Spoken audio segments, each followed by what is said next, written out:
Welcome back mga katutok at welcome sa ating YouTube channel. Ayan, bali mamana na naman tayo mga katutok.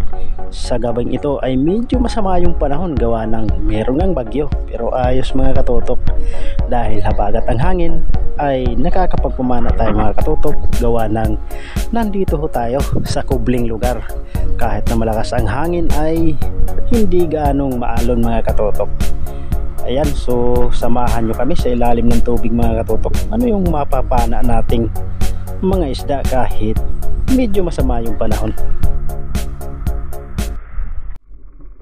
At ito na nga mga katutok, yung unang isdang nagpakita sa atin. Ang problema, napakailap na ito. Sana'y tamaan natin. Magalaw kasi yung ilalim ng dagat mga katutok dahil nga may bagyo. Yun, hindi natin tinamaan. At dito mga katutok ay nakakita tayo ng labahita. Iyon, pumasok mga katutok. Napakalaki pa naman ang bato ng kanyang tinagtaguan kaya hindi natin mahanap mga katutok. Kaya hanap lang tayo ng ibang mapapana. At ito mga katutok, sana'y tamaan. Malaking dalagang bukid, yun sa pool. Ang problema nakabunot. Yun nagpaikot-ikot na mga katutok. Kaya nag-resurface muna tayo. Kuha muna tayo ng hangin sa taas mga katutok. At agad kong binalakyan mga katutok yung dalagang bukid. Yun, bungaw na pala mga katutok. Nga spine shot pala natin. Sapul ka na dyan. At ayan mga katutok, kung bago ka pa lang sa aking YouTube channel ay huwag mo nang kalimutan mag-subscribe. Pakihit naman ang notification bell para lagi kang updated sa mga video na ginagawa ko, kagaya nito. Sisiduli tayo mga katutok. At ito yung ating nakita, malaking surahan nagtatago dito sa malapad na bato. Ayun, hindi kasya sa butas mga katutok. Kaya ang ginawa ko, dinukot ko na mga katutok, baka magawala. At ayan, nakuha na natin yung masarap na pang ihaw mga katutok, isang unicorn fish o surahan. Pero ang ginagawa ko dito mga katutok ay paksiw. Napakasarap sa paksiw nito mga katutok.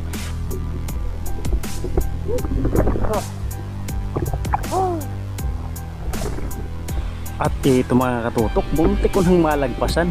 Buti na lang, nakita ko yung kanyang mata. Isa pa lang, ulambutan mga katutok. Yun panain na natin pang calamares. Nasa mahigit 1 kilo siguro ito mga katutok. Kaya pwede na yan pang calamares. Ayan, unti-unti nang gumigilid yung kulambutan mga katutok. Dahil malapit na kasi yung bare months mga katutok. Kwanto sawa na naman tayo sa pamamana ng kulambutan. Sa September nito mga katutok ay malalaki na ang mga ito. Ayos, nakadali tayo ng lalaking kulambutan mga katutok. Pang calamares ka bukas.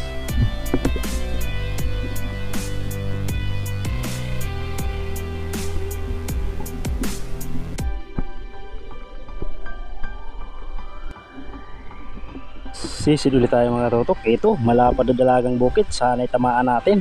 Yun napakailap talaga. Ayaw palapit. Sana tamaan. Pandagdag pambenta. Yun, ayaw talaga magpahuli mga katutok.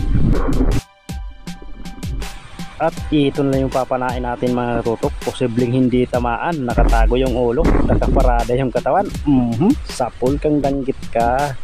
Sa sobrang kakatago nito, ulo na lang yung ipinasok sa corals.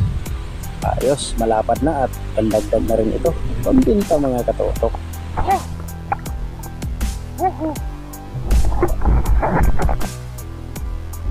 At ito, may nakita tayong talagbago mga katutok. Yun sapol. Pandagdag pambinta na rin ito mga katutok. Ayos, kahit na masama ang panahon mga katutok ay binigyan pa rin tayo ng mapapana, kaso nga lang ang ilap ng iba. At dito mga katutok ay nakapana tayo ng malaking samaral. Hindi nag-play yung camera ko sa pagpana mga katutok.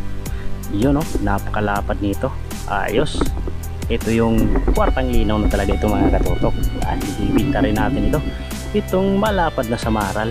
Ganda ng kanyang pagkakatama, kaso nga lang hindi nag-play yung ating camera mga katutok. Pero ayos na yan dahil nahuli natin.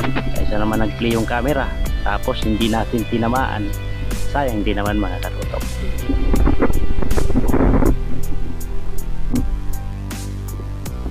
At ayun mga katutok, may isda sa ilalim ng malaking bato. Yun malaki na. panain agad natin. Sapol, ang lakas mga katutok.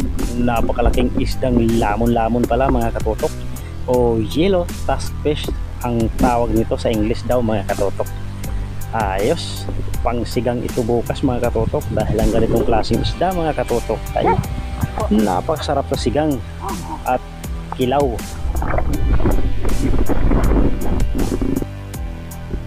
At sa tabi nung pinanahan ko ng lamon-lamon mga katutok, meron palang isda na nakabaon sa buhangin. Yun o, huli ka. Sapol, sunugan ang tawag namin dito mga katutok. Sunog pero kulay puti. Ewan ko kung bakit tinawag yan na sunugan mga katutok. Sa ibang lugar naman ay tinatawag yan na toko-toko, pero dito sa amin ay sunugan yan mga katutok. At ayan na nga mga katutok, nakagilid na tayo. Ayan, so bali kasama ko pala si Papa mga katutok. So nauna na siyang gumilid. Ayan, pa high tide na at maghahating gabi na. Lapit na mag alas 12. Ayos, at nakadari rin tayo ng magandang klaseng isda mga katutok. Kahit na medyo may kasamaan yung panahon. Ayan mga katutok, so doon ko na lang ipapakita ang mga naging huli ko sa gabing ito mga katutok. Ayos, maraming salamat po sa iyong patuloy na panonood dito sa aking YouTube channel mga katutok, kahit nasan mong kayo naroroon sa Luzon, Visayas at Mindanao. Maraming salamat po, at sa mga bago kong subscriber dyan ay huwag na kayong mahihang magpa-shoutout. At ayan na nga mga katutok, nandito nga tayo sa gilid at ito yung ating mga naging huli. Estimate ko dito mga katutok ay nasa 4 na kilo lang ito. Kaya ibibinta natin lahat ng isda at ito yung kulambutan ang ititira nating pang-ulam, pang-calamares yan mga katutok. At ayan nga mga katutok, maraming salamat po sa iyong patuloy na panonood dito sa aking YouTube channel. Bali wala muna tayong shoutout mga katutok dahil full storage na po ang aking cellphone. So sa susunod na upload natin ay sisikapin ko po na makagawa ng shoutout. Yan, maraming salamat po mga katutok. Maraming salamat sa panonood.